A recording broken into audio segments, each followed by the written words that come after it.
But of course, it's not just embarrassing for Keir Starmer. It could materially, massively impact him, because there are now a swathe of elections and another swathe which Labour is likely to lose. So there were 30 councils where this was affected. 21 are Labour-controlled, 4 are Conservative-controlled, 1 is controlled by the Lib Dems, so they can stop bleating, because if they didn't think this was right, they wouldn't have supported cancelling the elections in the Liberal-controlled council. That's in Cheltenham, and I think there are 3 no overall controls.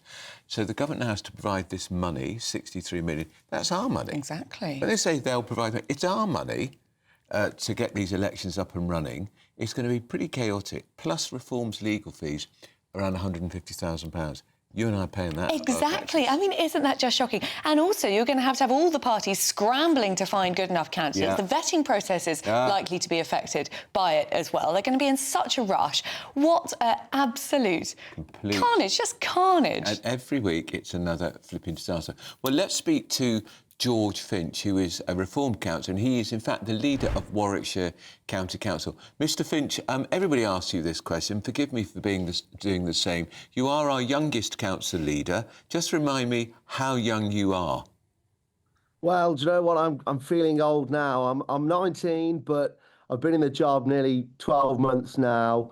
But, we're doing a really good job. And do you know what? Age is only a number. If you're good enough, you're old enough, and I've demonstrated that not just to the people of Warwickshire, but to this country, that young people can do it too if you've got the right principles, morals and backbone, and I've got those in bucketfuls.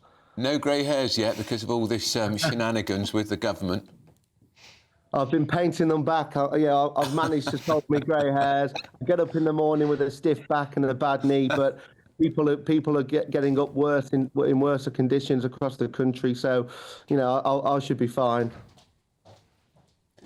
Now, remind me, were your elections? How many elections were you due to be having held in May before the dead hand of government intervened? So we were going to have 2 elections, one in Nuneaton and Bedworth Borough Council and the other in Rugby Borough Council. Subsequently, in Warwickshire, the pressure that I and the Reform UK group put on Nuneaton and Bedworth led to the Conservatives doing a vote of no confidence in the leader of the Borough Council. So the pressure we put on led to the ousting of the leader of the Borough Council, who's Labour. And then subsequently the elections were going to take place on Nuneaton and Bedworth, so we were fine there. We're going to win most seats there, probably take control of that council. And now we've just heard that yesterday the government have U-turned, leading to Rugby Borough Council elections to go ahead. And do you know what? The leader of that borough, Michael Moran, said that no, we can't have elections because there's no capacity. The officers are too busy dealing with local government reorganisation. It's going to cost too much. And I said to him, so you're going to put a price on the right to vote? I think that's a slippery slope. And this is the problem with this Labour, not just councils, but government. Is when I received that letter a few months back, 63 councils they offered to cancel elections for.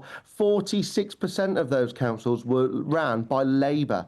And it just goes to show they are scared to death that Reform are going to take control, like we've done in Warwickshire, albeit a minority administration, but we are making inroads in Warwickshire, and I can tell you, we will win these borough elections because we have got the appetite to do better for these residents, and we can do. They're sick to death of the Conservatives. The Conservatives broke Britain, Labour have left it to rot, and Reform UK, the only party that can fix this. There's nothing more important than keeping you and your loved ones safe online. With so many VPN options available, choosing the right one can be pretty daunting. And with their Valentine's Day sale, this video's sponsor, ExpressVPN, is making the choice easier for GBNews viewers. It's the easiest way to stay safe online, protect your money, and save big for less than £2 a month. Click the link in the video's description or scan the QR code today.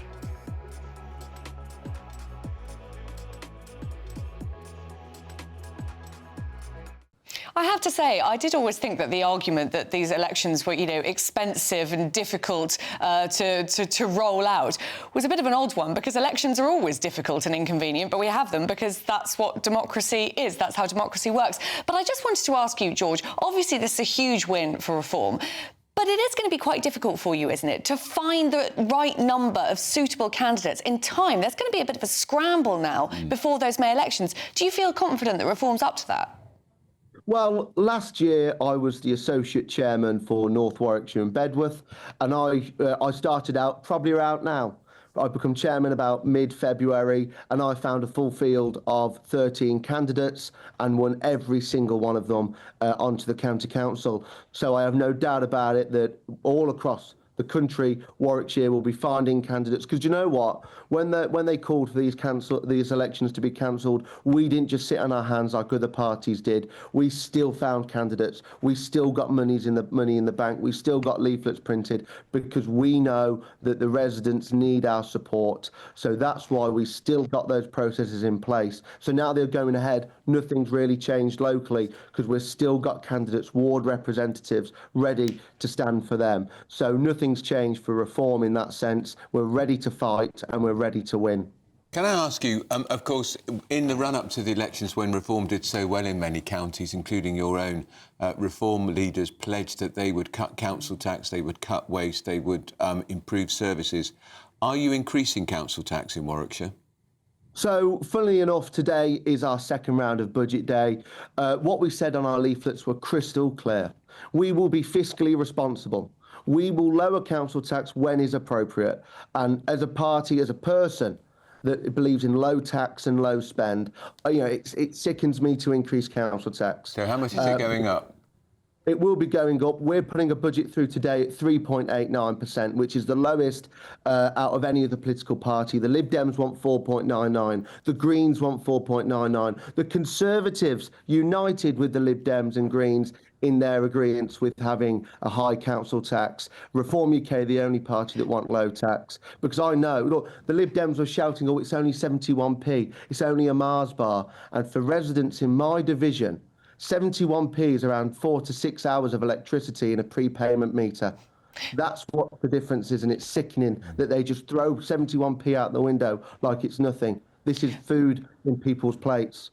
I mean, George, you talk a good game, but you are putting council tax up. You say you hate to be doing it. You say that it sickens you. Why then are you putting council tax up?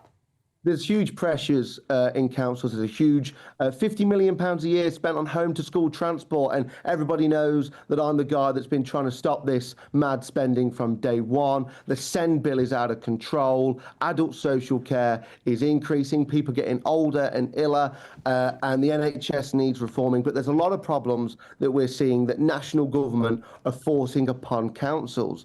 For example, we spend £50 million a year on home-to-school transport, yet we have very little powers to reform it and change it and make it value for money.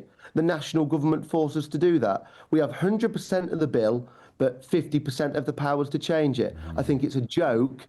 And like I said before, the government really needs to give councils that devolved power to be able to change these huge issues, because it's going to bankrupt councils. And I've said it time and time again. If it continues, councils will not survive in 5 to 10 years' time with the way it's currently going, unless we change the EHCP systems, we change the SEND needs system. Look, I've got a sister with SEND. I'll always support the most disabled kids, but there is a big question mark around about parental responsibility, and you may be shouted down about it, but you need to have these conversations. The money is drying up because it's not coming from private companies, it's coming from our pockets.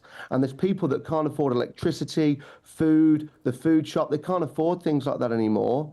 And we're taking more money out of council tax. So what we're doing on the county council, increasing commercial revenue so we can get money elsewhere, not just through taxpayers. We're investing more. We're bringing more efficiencies into the council so we can make sure it's a small, robust but efficient council. That means it doesn't need as much council tax off the residents to be able to run properly. I think that's the best deal that the residents could ask for, and that's what we're delivering here.